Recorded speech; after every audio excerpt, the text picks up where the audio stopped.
to give us a sense of the conversation and the overall India's chairmanship of the SCO over the last year. We have the privilege of having with us Foreign Secretary Sir Shri Vinay Kwatra. Also joining us on the dais, JS SCO Srimati Yojana Patel. Sir, may I request you to make an opening remarks? Thank you, sir. Thank you very much, and very good afternoon to friends from the media.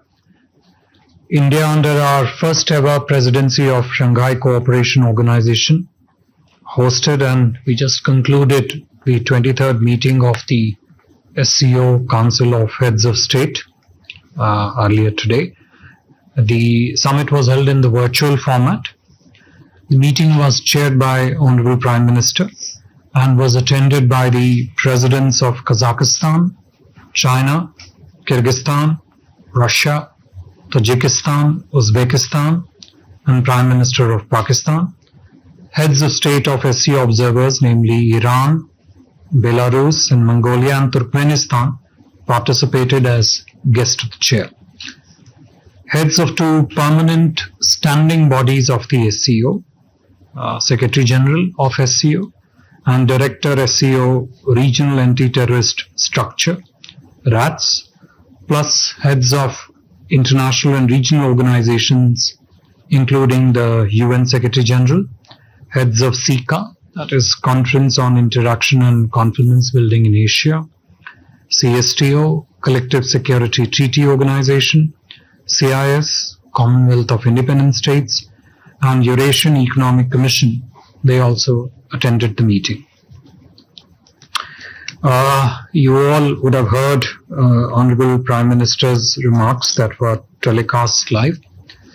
To briefly capture a sense of it, Prime Minister underlined the India's contribution to SCO, especially in the last 6 years as member state, highlighted the new spheres of cooperation introduced and nurtured by India in the SCO, especially in the field of startup and innovation, traditional medicine, youth empowerment, digital inclusion, and shared Buddhist heritage of SCO member states. Need to work together to eliminate the menace of terrorism in the region and globally, in consistency with Article 1 of the SCO Charter. Equally and condemn terrorism and eliminate safe havens, flow of finance to such activities. Fight against terrorism as the basic mandate of SCO still remains a central goal of SCO, something that was underlined, emphasized by the Honorable Prime Minister and also echoed in the room by other countries. In terms of the flow of discussions and the points that were covered by different leaders at this summit, all of them exchanged views on the topical regional and international issues, on how to further deepen cooperation among the SCO member states within the SCO format, the issue of what proposals should be taken up for the reform and modernization of the organization, and also the common issues that concerning the region as also the organization. All the leaders welcomed the completion of procedure for Iran to join as the organization's full member state. Prime Minister also congratulated President Raisi on this occasion. The leaders also welcomed the decision on signing the Memorandum of Obligation of Belarus to join the organization as a member state. The process of Belarus membership will be completed by 2024 SCO Summit next year. As the outcome of the summit, the leaders adopted the New Delhi Declaration and two thematic joint statements, one on cooperation in countering radicalization leading to separatism, extremism and terrorism, and the second one on cooperation in the field of digital transformation. Besides, the leaders also signed a total of 10 decisions those decisions would be available to you separately. Essentially, a set of outcomes that are aimed at furthering the cooperation among the SCO member states in order to fulfill its objectives. You would all be aware that when India assumed the presidency of SCO in September last year, after the Samarkand summit of SCO, Prime Minister Modi had articulated India's priority for the SCO chair with the theme of towards a secure SCO. Secure standing for security, economic development, connectivity, unity, respect for sovereignty and territorial integrity, and environmental protection. It provides essentially the template of our endeavors and the action that we took under our presidency.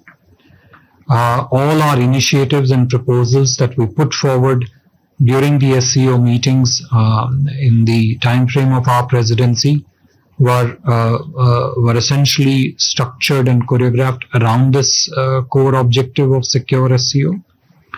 And our intention to open up new areas of cooperation and intensify engagement within the SCO was also built around it. At the India's initiative, 2 new mechanisms were created in SCO. We have spoken about this in the past also, namely the Special Working Group on Startups and Innovation and Expert Level Working Group on Traditional Medicine. The first meetings of these 2 working groups would be held towards the latter part of this year, and that would be aimed at framing cooperation among the SCO member states in these 2 areas. During our presidency, India hosted more than 134 events in the last 9 months. Unprecedented level of engagement with the dialogue partners and observer of SCO was also an essential component of it. There were in total, as part of our presidency, 15 ministerial level meetings and 4 heads of agency meetings across different areas, and the outcomes and decisions of those ministerial meetings have been captured in the various outcome documents of the SCO. I would just highlight 5 initiatives that were proposed by India and adopted at these ministerial level meetings under India's presidency. The first was on the concept of the development of digital public infrastructure, DPIs, for the promotion of digital technologies among the population, in particular digital inclusion and innovation.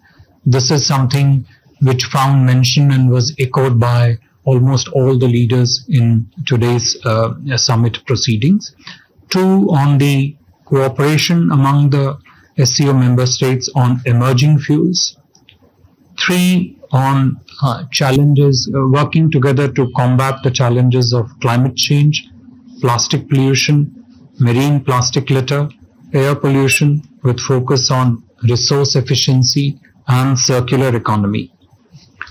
Related to that, but in a more action-oriented sequence, decarbonizing the transport infrastructure, promoting digital transformation and innovative technologies, again for efficiency and higher sustainability through cooperation among the SCO member states. And lastly, the first ever report on digital financial inclusion policies of the SCO member states. Besides, digital financial inclusion policies in the SCO member states, there were also a substantial segment of socio-cultural activities during India's presidency.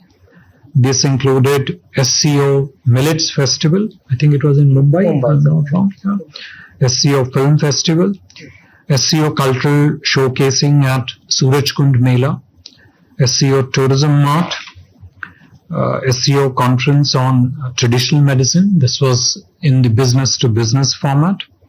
And all these initiatives and events held under India's presidency received quite remarkable and robust response from the SCO member states.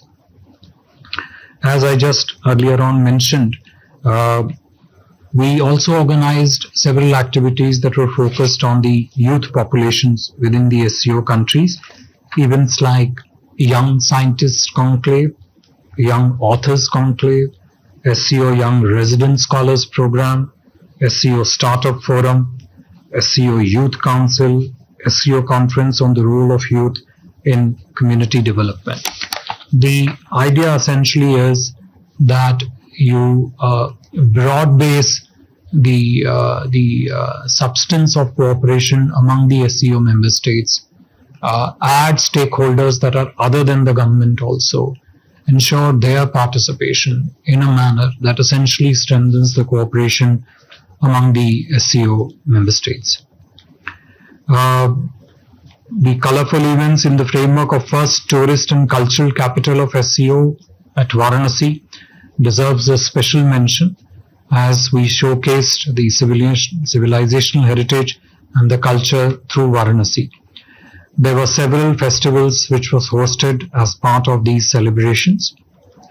We also hosted again, as a part of highlighting another segment of our civilizational heritage, the International Conference on Shared Buddhist Heritage in New Delhi.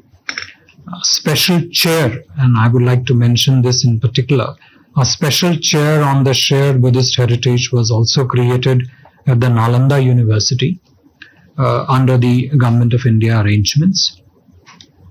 And to mark India's first ever presidency of SCO, a commemorative stamp was also released last month in June. I am also pleased to inform that an Indian-themed New Delhi Hall was inaugurated recently at the SCO Secretariat in Beijing. It will essentially be showcasing a mini India in the SCO Secretariat. New Delhi Hall, in case that's what you are inquiring. The summit also saw today extensive felicitation and congratulation of the leadership by India of its presidency, the extensive reach that we ensured all over the country in hosting the 134 events, the substance to the outcomes of SCO cooperation in line with the SCO Charter and its objectives, and one of the larger purpose, which is to strengthen not just cooperation among the governments and the systems, but also people-to-people ties among the SCO member states.